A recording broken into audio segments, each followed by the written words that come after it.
Fun fact, in 2007, the very first iPhone was released to the public just 4 days before the very first live-action Transformers movie came out in theaters. Coincidence? Well, yeah, absolutely. But it's worth noting that Transformers does have a long history of making toys that imitate the newest modern tech at the time. You know, that might have been cool for the people when they first came out, but years down the road, when that same object they transform into instantly carbon dates it just to being a cheesy relic, well, let's be honest. Then it's even cooler.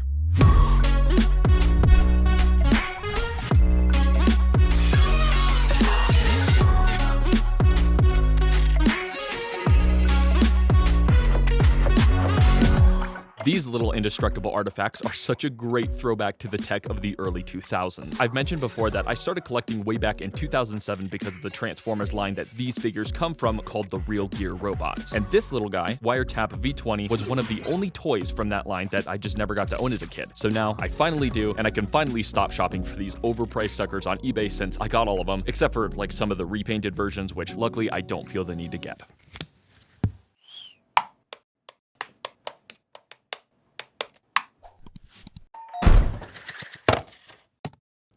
No. Anyways, Wiretap and Speed Dial pull off the flip phone look really believably, and they also feature the most important function of one, because I think that we can all just admit now that deep down everyone only bought flip phones back then because that hinge was so satisfying. The hinge on mine is a little bit too tight for comfort, especially on a figure that's going on 2 decades old, but fat chance if that's gonna stop me from having a good time. Sadly, his dial buttons don't actually click, and that would have been amazing, but let's just all take a quick second to remember that these things only retailed for $7 in store back when they came out. And if you couldn't tell by now, one of the greatest parts of this is that it's more or less a 1-to-1 scale with a real flip phone.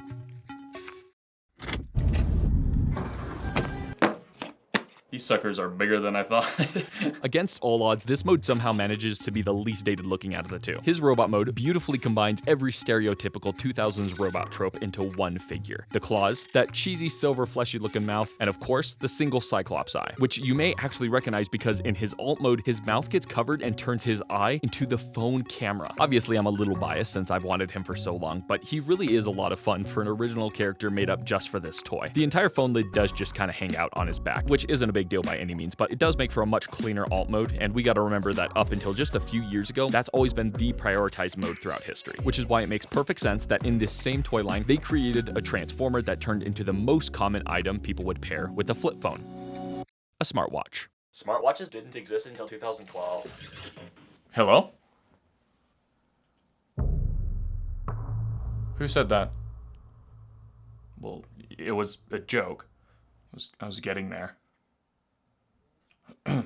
Okay, so maybe it's not actually supposed to be a smartwatch. It's funny though, I remember as a kid, I just always assumed that this was one of those spy watches from the movies. Internet access, satellite TV, you name it. That baby will do everything but tell you what time it is. But now as an adult looking back, I'd like to think that this is more of what a smartwatch would have looked like if they tried to make one back then. Like in theory, they wouldn't have been able to pack the technology into just the watch face. So I can kind of see some big tech company trying to pack the rest of the functions into like a hard variable size wristband like this. Either way, this is Decepticon Meantime. And it turns out he doesn't turn into a smartwatch or a spy watch, just a chunky, oversized regular watch. I distinctly remember that it fit me for maybe the first year, and then after that, I obviously never grew back into it, so unless you happen to be a 7-year-old child, or maybe you suffer from having the body structure of a praying mantis, you're not going to be able to wear this without some modifications. Or in my case, you know, just go ahead and clamp it on there. And listen guys, I don't want to brag or anything, but I think I'd probably be the coolest kid to walk into 2nd grade looking like this. Just saying. For how complex and obscure the shape of this had to be, I think they nailed it. It gets better though, because the designers took his form as a watch very seriously, and his conversion to robot mode involves a set of interconnected cogs in the torso that pushes the arms and head upward when you swing the legs down. The engineering and parts count required in a $7 transforming toy to make this work is kind of crazy when you think about it. This robot mode is truly unabashedly a Decepticon watch, which is funny because it just so happens that nearly all of these Real Gear robots have at least one repaint variant as the opposite faction, but in this case, even the designers knew that this was unsalvageable as an Autobot design, so he's one of the only figures with a repaint same variant as the same faction. Undeniably Decepticon. Hasbro, if you're watching, we care about those details, you know? Like, I don't know, say for example, just hypothetically, that you were to make a set of Jurassic Park collaboration figures based on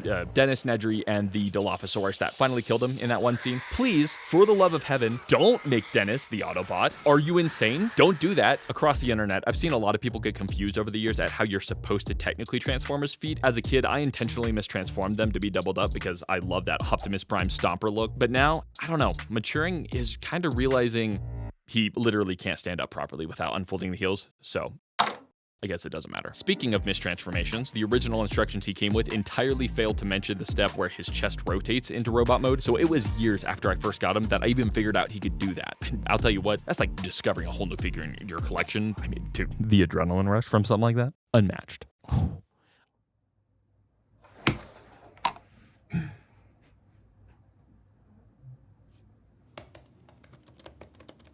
Both of these little goobers are so much fun, but it only shows us what Transformers did with the older fashioned technology of yesteryear. A lot of our mobile tech has changed entirely since then, and the big question is, what does it look like when they change with us?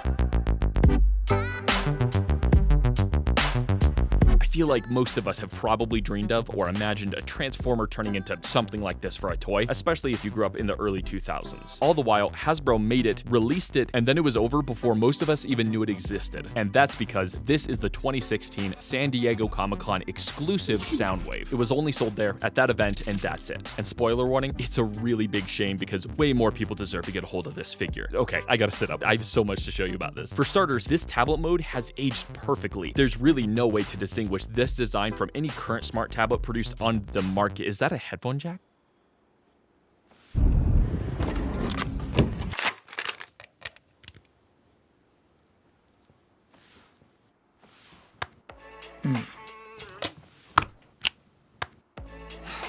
I'd like to thank today's amazing channel sponsor, Raycon, who's responsible for creating the iconic everyday earbuds. Guys, straight up, I know the wireless earbud space pretty thoroughly, and I'm not really sure how these earbuds got so many high-end flagship features while staying this inexpensive. I mean, we're talking great sound quality, USB-C fast charging, multi-point connectivity, and noise cancellation. Even crazier, there's actually features that I've experienced that are a step above the competition, like how I don't have to worry about the battery life anymore, and more importantly for me, they are, without exaggeration, the most comfortable things that I've ever put in my ears. This is wonderful news for those of us who can barely afford an avocado these days, but now you can just buy Raycons instead of the big guys, and with the money left over, just go pick up like 50 avocados. Or, you know, realistically, a vintage Transformer on eBay. Anyways, guys, make sure to check out the link in the description to get a whopping 15% off your Raycons with free shipping. And thank you once again to Raycon for sponsoring this video.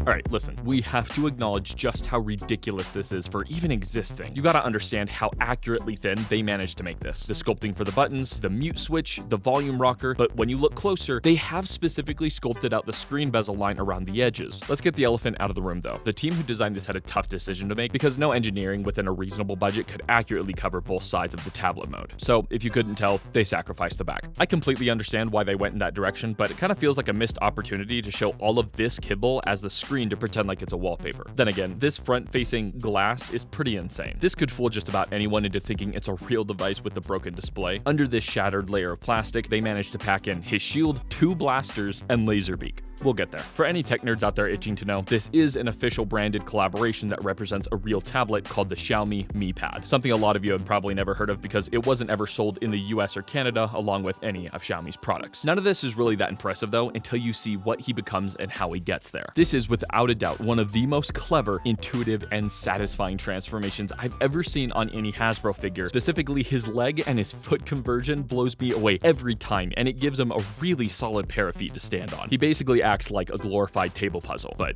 you know, way more fun because puzzles suck. What's even crazier is that his head, in order to look properly rounded, is composed of 3 separate flat panels that fold up and stack together. Where'd you get that chicken? Next, he comes packed with 2 separate handheld blasters stored directly on his body. In the next minute or two, I just want you to see if you can figure out exactly where the guns are being stored on this figure. I mean, if you can manage to spot them both, I don't know, I'll give you a cookie or something. Are you actually going to send them a cookie? Okay, what is this? What are you, my conscience now?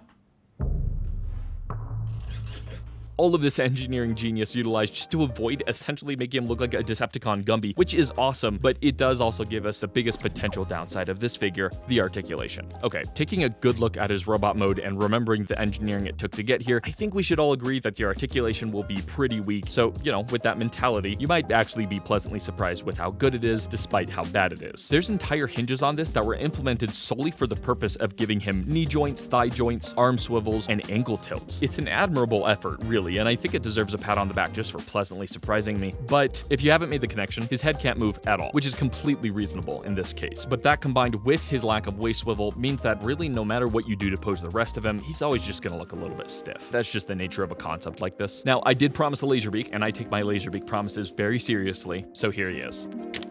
It's worth mentioning that technically this is not actually Laserbeak. I mean, technically it's not anything. It was never labeled as anything aside from just being Soundwave's back kibble and official reveals, which is kind of genius. Because if they had officially labeled it, a lot of people would have been like, it's not a very good Laserbeak. But because they never mention it, people discover it on their own and just are like, hey look, I think this might be a Laserbeak. You know, we're all just a bunch of big brain consumers. Now, as far as that blaster weapon storage goes, it's so good that I kind of thought that my copy was a factory mistake and just forgot to include them. Father help! But then I read the instructions.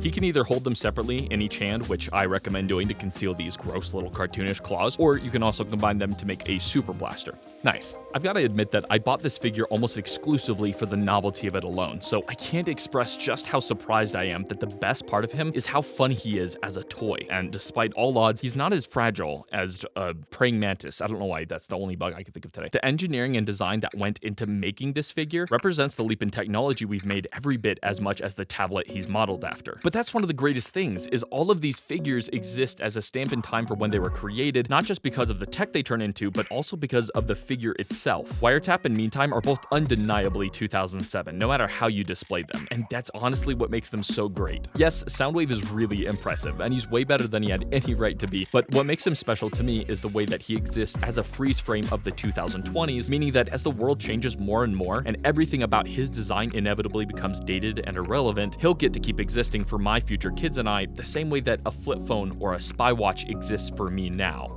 And believe me, I'm really glad that I have these guys to remind me how far I've come. All right, later guys.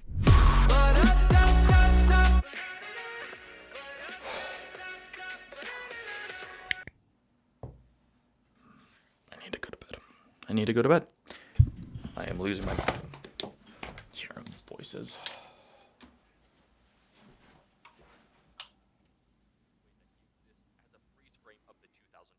Meaning that as the world changes more and more, and everything about his design inevitably becomes dated and irrelevant, he'll get to keep existing for my future kids and I, the same way that a flip phone or a spy watch exists for me now. And believe me, I'm really glad that I have these guys to remind me how far I've come. Alright, later guys. I remember as a kid too, or so now just saying, Dennis, I finally Autobot. Wiretap. Are you insane? Any right saying. Soundwave. Soundwave. Soundwave. Mobilize.